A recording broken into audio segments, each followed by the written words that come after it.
በገናን ሲደረድር ዳዊት ከሳኦል ላይ ክፉ መንፈስ ይሸሽ ነበር። በገናን ሲደረድር ሳኦል ላይ ያለ ክፉ መንፈስ ያበሳጭ ነበር።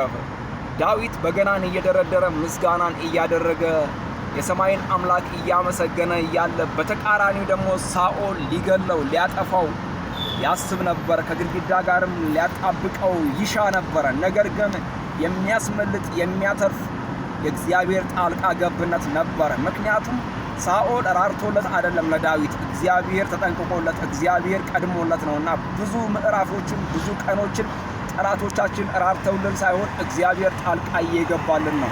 እንዳትነካቸው ልጆቼን በክፉ እንዳትገናኝ እያለ እያስጠነቀቀ፣ ምክንያቱም ላባን እንዳስጠነቀቀው ያዕቆብን በክፉ ነገር እንዳትገናኘው ብሎ እንዳስጠነቀቀው እያስጠነቀቀልን የሚወረወረውን ቀስት የሚወረወረውን ፍላጻ እግዚአብሔር አምላክ እያሾለከ እያሳለፈ እኛን እንዳይነካን ምሕረቱን ቸርነቱን እያደረገልን እግዚአብሔር ስለረዳን ነው ያለና የጠላት ሐሳብና የጠላት ፕሮግራም ቢሆን ኑሮ በዚህ ባልተገኘን ነበር። ጌታ ለዘላለም ይባረክ። ስለ ምሕረቱ፣ ስለ ቸርነቱ፣ ስለ በጎነቱ፣ ስለ መልካምነቱ፣ ስለ አባትነቱ፣ ስለ ዘላለማዊ ፍቅሩ እግዚአብሔር አመሰግናለሁ። እግዚአብሔርን አመስግኑ። ቸር ነው እግዚአብሔር፣ የሚረዳ አምላክ፣ የሚያግዝ አምላክ።